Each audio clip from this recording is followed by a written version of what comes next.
I always tell everybody, I don't go in there looking for the knockout. I go looking for the win. But if he get out of line, he's going to be the next one down. It's going to be a great fight. The reason I have so much confidence because I really believe that Bud Crawford doesn't fear Canelo Alvarez. A lot of his opponents. For Terence Crawford, he has definitely gone under the radar. 4-weight world champion, 41-0, 31 knockouts. A southpaw who's got IQ and speed and craft. I think it's a fabulously interesting matchup. Terence Crawford went off on Canelo at the press conference. He said he only plans to beat him in the ring, but warned that if Canelo disrespect him, it could get personal real quick. Crawford's fire showed he's not just ready to fight. He's confident, sharp, and willing to take it beyond boxing if pushed. You a yeah, there is stuff. You a see you a you a hold talking to let Aaron you a because you keep talking like you doing all that talking. That's how you doing all that talking. You can't be always talking. I come back. Don't talk, and you talking too much. This you want some attention? Some icon right here. This is gonna be legendary right here. Female ass. See y'all tuning in. This is a legendary old school fight. Get out some attention. Put the camera on him because that's what he's doing. Showing out like a female. Let him finish, bud. Go ahead, EJ. Yeah, all right. Greg Hackett isn't holding back. He believes Terence Crawford can take down Canelo Alvarez. Hackett says Crawford's fearlessness sets him apart in a division where most fighters freeze up against Canelo's aura. To him, Crawford's confidence isn't cocky. It's built from years of winning, discipline, and adapting. Hackett argues that mental toughness is the real weapon in this fight, and Crawford's got it in spades.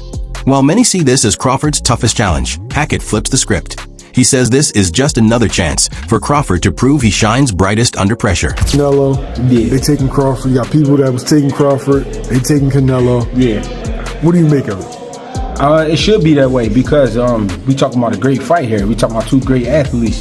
So when it's like this, it's better for the betting. You know what I mean? All the people that like to bet, it's better for them. You know what I mean? Because nobody knows where the money gonna land. The reason I have so much confidence in this fight, you know, thinking that it's going to be a great fight. The reason I have so much confidence because I really believe that Bud Crawford doesn't fear Canelo Alvarez. A lot of his opponents in the past were nervous and scared from the beginning. I don't think Bud feel that way at all. I think we can get a good rumble on our hands. You know what I mean? It's just going to come down to the big question for Bud is, can he take the shot? You know what I'm saying? The question I think for Canelo is, does he get old? I say that for a reason. He got a lot of fights, bro.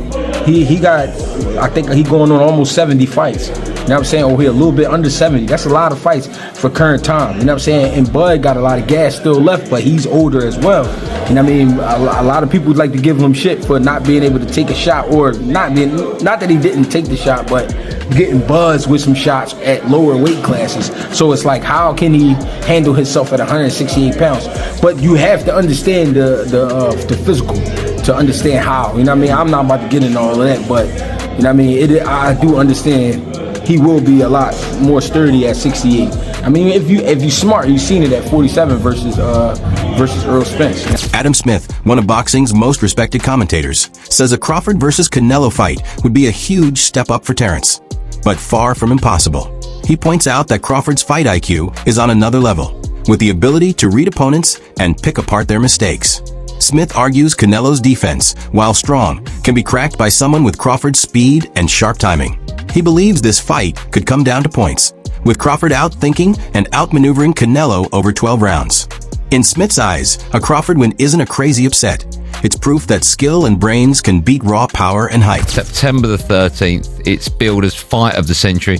I do feel as though this one, for such an unbelievably good fight, the prospect of, it has gone under the radar a bit. We've spoken more about fights that are not even. No, but you back Ben. How much you spoke about? No, that? I love that fight. Though. Yeah, but compared to these two guys, Yeah, that's because we had it. But that's in Britain. That's prime time here. It's the football casuals. I think the problem with this fight is it is just a fabulous boxing matchup and one with all sorts of curiosity between two superstars. The Ring magazine's dedicated the entire magazine, but this is boxing. It's hardcore boxing.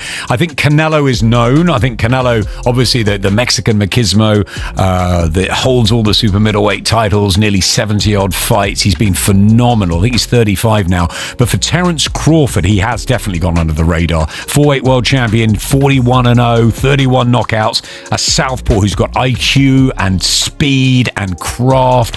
I think it's a fabulously interesting matchup, the two of them, because you've got the big guy, the strong super middleweight, really, really cultured, wonderful fighter in Canelo. But is he just slightly, ever so slightly, fine margins past his peak? And you've got Crawford, who needs this fight as his coming out party. The big news, it's on Netflix, so he'll get the attention. Can Crawford do it? It's a huge step again in weights, but I think he's got the speed, and I think he's got the know-how, I'm sure we'll talk about it more next week, to cause problems for Canelo, and I think that he could win it on points.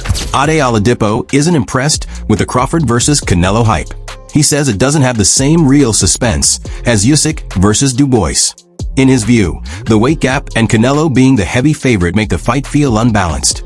Usyk versus Dubois gave fans unpredictability. This one, Oladipo argues, feels like manufactured drama cooked up by promoters rather than a truly competitive clash. To him, fans are being sold a dream that might not live up to reality. Like, it's been billed as the biggest fight of the century, SummerSlam the biggest fight of all time. Let's calm down, people. Let's breathe a little bit. It's a big fight. But it doesn't quite feel like those things. It doesn't feel like the biggest fight of the century. Like, this doesn't feel like, and maybe because I work these events, so it's slightly different, but this doesn't feel like Usyk Fury, for example. It doesn't feel like that at all. That felt like, oh my God, this is going to happen. Undisputed heavyweight title fight. Remember, this is an undisputed super middleweight title fight. It just feels a bit lacking of something. Like, I can't believe that Max Kellerman is now part of this. And again, for nostalgia, we haven't got a Max Kellerman face-off. Like, how Canelo speaks great English now. How we haven't got that? Just to kind of give it a bit of spice, because Canelo, with his English, it's like he's only learnt the bad words. He does chat a lot of shit. So I almost feel like we should have done that. Maybe because it's on Netflix, it hasn't got a bit of a push from ESPN.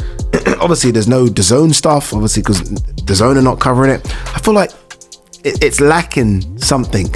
Like, maybe because both of them don't trash talk either. Because when I think of the biggest fights of the last sort of 15-20 years, you've always had one side of the fight, or one side who's a big trash talker. In some instances two. The biggest fights, again, Usyk Fury. Fury was happy to do all the trash talking, sold it, event went massive. Mayweather Pacquiao, Mayweather is happy to do all that, right? Mayweather McGregor, hence why that went just colossal, because you got two of the biggest trash talkers ever doing it. This time, Canelo ain't saying anything, Crawford ain't saying anything. Feels a bit flat. Feels a little bit flat. Promoters are doing everything they can to sell Crawford versus Canelo as the fight of the century. They've gone global with it, pushing the hype way beyond regular boxing fans. Netflix jumping in has blown it up even more with documentaries, behind-the-scenes footage, and non-stop promotion that makes the fight look bigger than life itself. The marketing has dragged the fight into living rooms of people who don't even watch boxing. At this point, it feels less like a pure sporting contest and more like Hollywood entertainment dressed up as boxing. Whether this fight is a true clash of greatness or just a promoter's dream, one thing is certain. It's got the boxing world talking. What do you think? Is Crawford versus Canelo the real deal or just hype? Drop your thoughts in the comments, and don't forget to like the video, subscribe to the channel, and hit the bell icon so you never miss the latest boxing debates and breakdowns.